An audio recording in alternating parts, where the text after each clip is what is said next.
अस्सलाम वालेकुम। आज की वीडियो बड़ी इंटरेस्टिंग है और ये स्पेसिफ़िकली उन लोगों के लिए है जिनके पास स्किल्ड वर्कर वीज़ा है या टियर 2 वीज़ा है इन द यूके और वो अपने पेरेंट्स को या अपने इन-लॉज़ को बुलाना चाहते हैं to UK on a visit visa. तो stay tuned, I will talk about कि कौन-सा वीज़ा चाहिए होता है, प्रोसेस क्या है एप्लीकेशन का, एप्लीकेशन के साथ मैंडेटरी डॉक्यूमेंट्स कौन से होते हैं, एप्लीकेशन के साथ अदर डॉक्यूमेंट्स कौन से होते हैं, वीज़ा फ़ीस क्या हैं और फाइनली कुछ टिप्स जो मैंने अपने एक्सपीरियंस से सीखी हैं, दैट इंक्लूड्स क्योंकि मैंने 2 दफ़ा विज़िट वीज़ा अप्लाई किया, और दोनों दफ़ा सक्सेसफुली एक्सेप्ट हो गया और दोनों दफ़ा वीज़ा लग गया। तो that's why I am sharing my experience और जो कुछ टिप्स मैंने सीखी हैं विद यू, ताकि आपका कुछ भला हो जाए।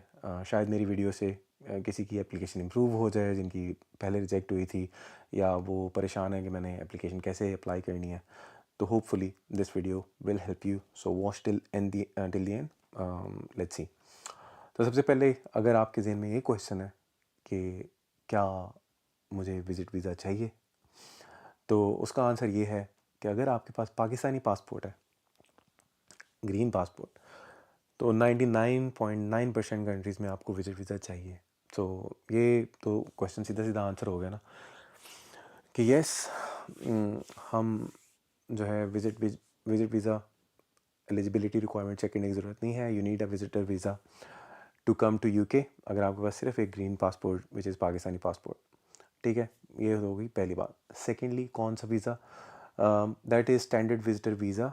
और अगर आप जाएँ gov.uk की वेबसाइट पे, तो वहाँ पे आप सर्च करें स्टैंडर्ड विजिटर वीज़ा, तो एक पेज खुलेगा जिसमें काफ़ी ज़्यादा डिटेल्ड एक्सप्लेनेशन है कि वो क्या होता है, किन चीज़ों के लिए होता है और उसकी फ़ीस क्या है। और वहीं पे एक एप्लीकेशन का लिंक आ जाता है जिस पे आप क्लिक करें तो it takes you to the application process. Application process से स्टार्ट करते हैं। तो application process is very simple. अगर आप स्किल्ड वर्कर वीज़ा पे हैं तो आई एम एक्सपेक्टिंग कि आपको कोई इश्यूज़ नहीं होंगे एप्लीकेशन कंप्लीट करने में। It takes around 30 to 45 minutes. उसके लिए आपके पास अपने बीआरपी, अपना वाइफ का बीआरपी, आपका पासपोर्ट नंबर, जो भी एप्लीकेंट है उसका पासपोर्ट नंबर टू हैंड होना चाहिए, एड्रेस, अपना एड्रेस, एप्लीकेंट का एड्रेस, एप्लीकेंट की ट्रैवल हिस्ट्री, ये सारी चीज़ें आपके पास होनी चाहिए before you start the application. Application को तहम्मुल से ऑनेस्टली फ़िल करें। इट टेक्स टाइम, लेकिन जितना टाइम आप एप्लीकेशन को अच्छी तरह फ़िल करने में लगाएंगे, आई थिंक उतने ही चांसेस आपके बढ़ जाएंगे to get approved for the visa. सही है। उसमें स्टैंडर्ड विजिटर वीज़ा यूजुअली जो है 6 मंथ्स के लिए होता है। तो मैं अपना एक्सपीरियंस जो मेरा 6 मंथ्स के लिए दोनों दफ़ा अप्लाई किया था, तो इसीलिए मैं कह रहा हूँ 6 मंथ्स वाला वीज़ा, उसके बारे में बात करूँगा। टूरिज़्म के लिए, हॉलिडे या वेकेशन के लिए, या टू सी फ्रेंड्स और फैमिली। तो ये 2 कैटेगरीज़ जो है मेन। अदर कैटेगरीज़ भी हैं लेकिन ये 2 कैटेगरीज़ हैं जिसकी वजह से आप अप्लाई करते हैं पेरेंट्स का या अपने इन-लॉज़ का। कब अप्लाई करना चाहिए? आइडियली 3 मंथ्स बिफोर वो विज़िट करें, लेकिन उससे कम भी हो सकता है। लाइक वही डिपेंडिंग ऑन कि आपने अगर टिकट्स बुक करवा ली हैं उसके बाद आप वीज़ा अप्लाई कर रहे हैं तो थोड़ा सा ट्रिकी हो जाता है। इसलिए होल्ड ऑन, पहले आप एप्लीकेशन विजिट वीज़ा एप्लीकेशन जमा करवाएं, उसके बाद वेट करें जब डिसीजन आ जाए, उसके बाद आप टिकट्स बुक करवाएं। क्योंकि शेंजन एप्लीकेशंस के लिए आई नो रिटर्न टिकट की बुकिंग लाजमी होती है यूके के विज़िट वीज़ा के लिए। इट्स नॉट मैंडेटरी, तो आपको करने की ज़रूरत नहीं है कि आप फ़ौरन से पहले टिकट्स बुक करवाएं उसके बाद जो है एप्लीकेशन करें। सही है। तो just to make it clear कि आपको टिकट पहले बुक करवाने की ज़रूरत नहीं है। इट डजेंट मैटर, कोई फ़र्क नहीं पड़ता। मैंने पहली दफ़ा एडवांस टिकट बुक करवाई थी, दूसरी दफ़ा नहीं करवाई, लेकिन दोनों दफ़ा वीज़ा लग गया था। तो आई एम अज्यूमिंग कि आपको ज़रूरत नहीं है एडवांस टिकट बुक करवाने की। मैंडेटरी डॉक्यूमेंट्स में भी रिक्वायरमेंट नहीं आती।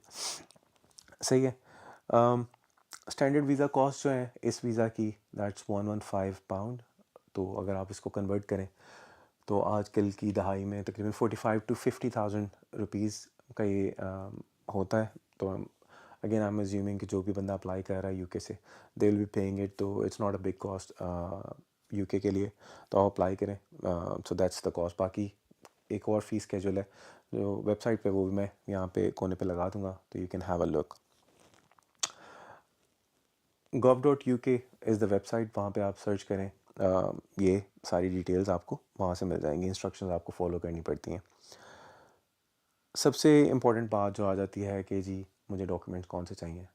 डॉक्यूमेंट्स जो मैंडेटरी आते हैं ना, वो भी यानी एक से मैंने लगाया, दैट्स पासपोर्ट और ट्रैवल डॉक्यूमेंट जो भी है आपका, वो मैंडेटरी है। उसके अलावा अदर डॉक्यूमेंट्स की एक लिस्ट है, दैट्स द सेकंड लिस्ट, जो जिसके बारे में मैं अभी थोड़ा सा बता देता हूँ देख के, ताकि कोई गलती ना हो जाए। तो evidence of funds available to you, that means evidence of funds available to the applicant. तो बैंक स्टेटमेंट, इजी आंसर, अगर वो काम करते हैं तो उनकी पे स्लिप्स, अगर वो पेंशनर हैं तो उनकी वही बैंक स्टेटमेंट प्लस पेंशन की जो जो भी आती है रिसीप्ट वगैरह, वो लग जाएगी। Evidence of support you will receive from sponsor, तो ये वो हैं जो साहब या साहिबा यूके में बैठी हैं, तो उनकी बैंक स्टेटमेंट्स, तो ये उनका एविडेंस हो गया, सही है। और एविडेंस ऑफ द रिलेशनशिप, ये तीसरी चीज़ है, ये आपको जाके नादरा से मिलेगी। नादरा में आप जाएं तो एक फैमिली ट्री आप निकलवा सकते हैं। I think it's very small cost, but थोड़ा सा टाइम लग जाता है निकलवाते हुए। तो वो फैमिली ट्री में जो है सब एक्सप्लेन हो जाता है कि आपका आईडी कार्ड नंबर होता है, आपके पेरेंट्स सिबलिंग्स सारों की डिटेल्स उस एक ही उसमें आ जाती हैं, दैट, और वो एक सर्टिफाइड फॉर्म होता है which is acceptable form for this evidence. और बाकी last one is evidence that your sponsor is not यानी कि इन ब्रीच ऑफ एनी लॉ। तो आप जब अप्लाई कर रहे हैं तो मेक श्योर कि आपका बीआरपी वैलिड है, इट्स नॉट एक्सपायर्ड, और आप खुद इलीगल नहीं बैठे हुए जब at the time of applying for visa, क्योंकि आपने जब अप्लाई कर रहे होते हैं तो आपने अपना बीआरपी भी लगाना होता है, अपनी वाइफ का बीआरपी भी लगाना होता है। जस्ट मेक श्योर जिसका भी नाम एप्लीकेशन में आ रहा है तो उनका सबका जो वीज़ा है वो वैलिड होना चाहिए एटलीस्ट। और last one, invitation from UK based family, invitation letter. Invitation letter जो है वो लिखना होता है जो बंदा अप्लाई कर रहा है, मतलब जो यूके में बैठे हुए लोग, आई एम अज्यूमिंग वही अप्लाई कर रहे होंगे।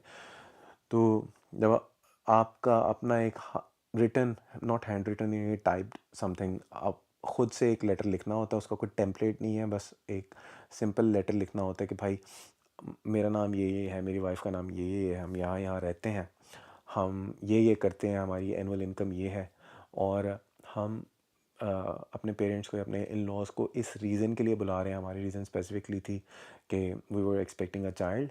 तो आपकी जो भी रीज़न हो वैलिड होनी चाहिए, तो आप वो बताएं कि ये रीज़न है और इस टाइम से इस टाइम तक स्टे करेंगी, उनका मेडिकल का या बाकी जो जो भी एक्सपेंसेस हैं वो आप स्पॉन्सर करेंगे, और ये वापस चले जाएंगे, वो थोड़ा बहुत घूमेंगे, कल्चर एक्सप्लोर करेंगे इंग्लैंड का, and they will go back.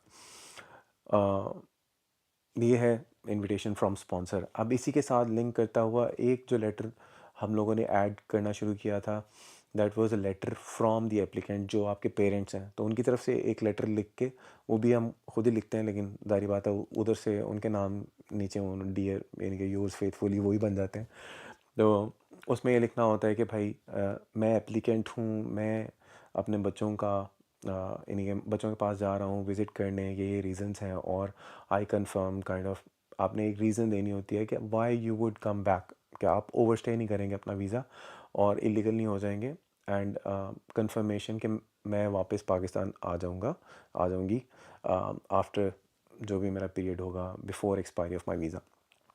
तो ये एक लेटर उनकी तरफ से। इसके अलावा जो एडिशनल डॉक्यूमेंट्स यानी कि जो मेरी टिप्स हैं वो ये हैं कि आप, अगर आप और आपकी वाइफ दोनों जॉब करते हैं, attach pay slips last 3 months की, अपनी भी अपने वाइफ की भी, बैंक स्टेटमेंट्स भी मैं कहूँगा 3 मंथ्स की, अपनी भी अपनी वाइफ की भी, सही है, जो वैलिड बैंक स्टेटमेंट्स हैं।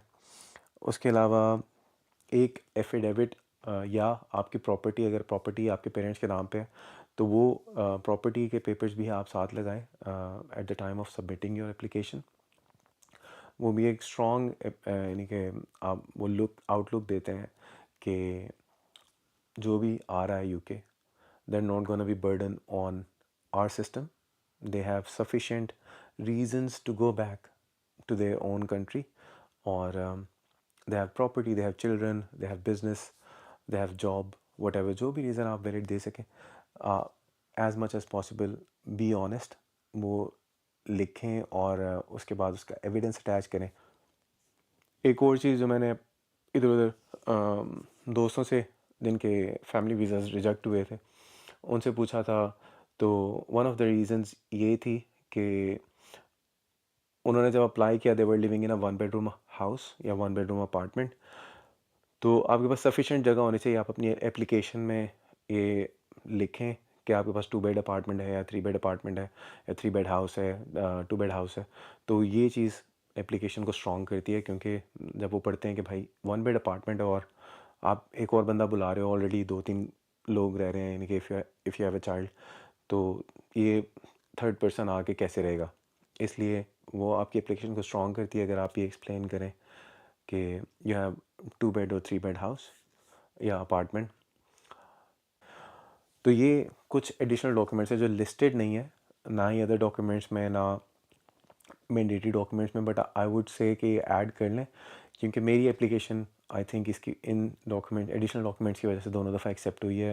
आई डोंट नो, आप अपना एक्सपीरियंस भी शेयर करें, शायद और भी दूसरे जो दोस्त हैं उनके पास भी कोई ऐसा एक्सपीरियंस हो जो एडिशनल टिप्स हों जिनकी वजह से उनकी एप्लीकेशन एक्सेप्ट हो गई हो।